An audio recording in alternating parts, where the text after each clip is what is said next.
Hello everyone, दोस्तों मैं अरुण शर्मा। आप देख रहे हैं दोस्तों इस वीडियो में बात करने वाले हैं राजस्थान के दंगल के बारे में कि राजस्थान में नया दंगल फिर दोबारा से बढ़ता जा रहा है और जब तक चुनाव नहीं होगा इसमें समीकरणों की बौछार आती रहेगी। दोस्तों अगर आप चैनल पहली बार है तो जुड़ सकते हैं सब्सक्राइब करके, ताकि सारी डिबेट को देख पाएं। दोस्तों बात करते हैं राजस्थान के रण के बारे में कि राजस्थान में सीटों के बंटवारे को का जो घमासान चल रहा है, उस घमासान के बाद जो पार्टी में बागी नेता हो रहे हैं वो बीजेपी में भाग रहे हैं, बीजेपी के नेता कांग्रेस में भाग रहे हैं। ऐसी एक अचूक नेता की बात कर लेते हैं साध्वी अनादी के बारे में कि वो बीजेपी की एक अच्छी लेडी नेता बता बख्तावर लेडा जाते हैं, जिसको उनका नाम काफी प्रचलित है और वो अपने रूप के मारे काफी दुनिया में जानी जाती हैं। उनके वायरल वीडियो आप यूट्यूब पे वगैरह पे देख सकते हैं। और बीजेपी का कुछ दिन पहले देखा जाए तो उनके साथ बहुत अच्छे संबंध बताए जा रहे थे। मोदी जी के नाम की वो माला जपती थी, सारा दिन मोदी मोदी कहती थी और बीजेपी के रंग में जिस तरीके से रंगी हुई थी उस तरीके से उनको बीजेपी के अलावा कुछ नजर नहीं आता था। और बीजेपी की आए दिन वो झंडा लहराते हुए बहुत सारे समागम बीजेपी के लिए करती नजर आती थी। पर अचानक उनके मन में क्या भ्रम आया, क्या बदलाव हुआ कि उनको मोदी जी अच्छे नहीं लगे और बीजेपी पार्टी से उनका मन भर गया और चुनाव के आने से पहले भी उन्होंने भी अपना रंग बदल लिया।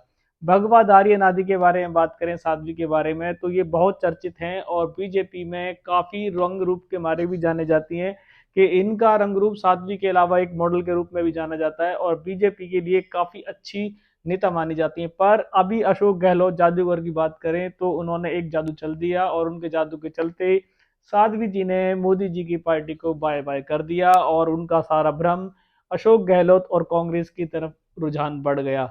कल उन्होंने अशोक गहलोत की देखरेख में कांग्रेस ज्वाइन कर ली और जब उससे पत्रकारों ने रूबरू हुए काफी सारे सवालों की बौछार खड़ी कर दी, तो साध्वी जी के बयान बिल्कुल ऐसे थे जैसे कि एक रटा रटाया तोता होता है, कि जिस तरीके से राजनीतिक से पूरा परिपूर्ण तोता हो। साध्वी से पूछा गया कि आप कल तक मोदी जी के नाम की माला जपती थी, आपको अचानक ऐसा क्या हो गया कि उनको आपको मोदी जी की पार्टी अच्छी नहीं लगी और आपने बीजेपी के खिलाफ ही बगावती सुर खड़े कर दिए। तो उन्होंने भी बीजेपी के लिए अपना खाता खोल दिया। उन्होंने कहा कि बीजेपी में मैंने बहुत काम किया पर बीजेपी में कार्यकर्ताओं की इज्जत नहीं है, बीजेपी में कार्यकर्ताओं को तो जब वो नहीं दी जाती। और जिस तरीके से मुझे अशोक गहलोत जी के साथ मुझे मिला और उन्होंने मुझसे काफी सारे काम करने के लिए एक अच्छा अवसर देने की बात कही है, तो शायद उनका मन बदल गया।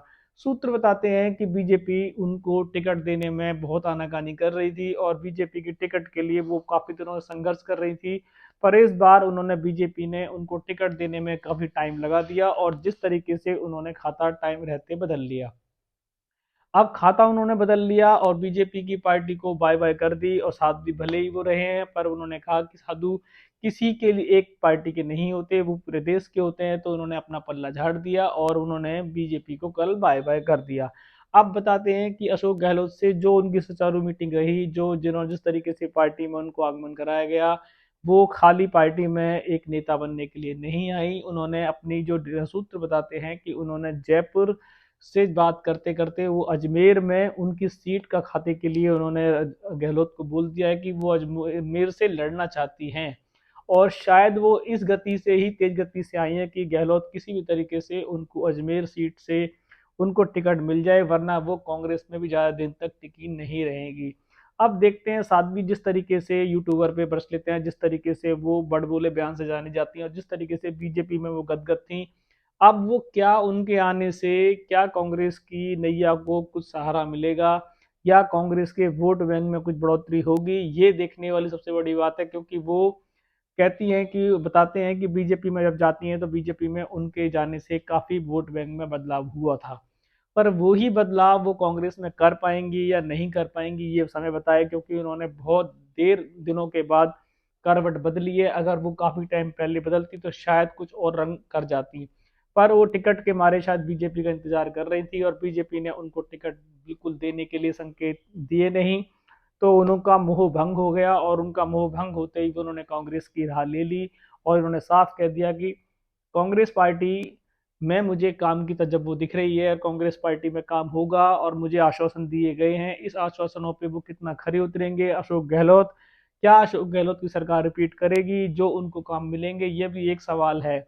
अगर सवाल उनका यूं ही कहीं बना रह गया और कांग्रेस नहीं आई तो साध्वी जी कभी भी दोबारा से बीजेपी में नए कारणों से पैदा हो सकती हैं। दोस्तों फिलहाल राजस्थान के रण में, राजस्थान के दंगल में अनादि साध्वी ने अपना रूप चल दिया है।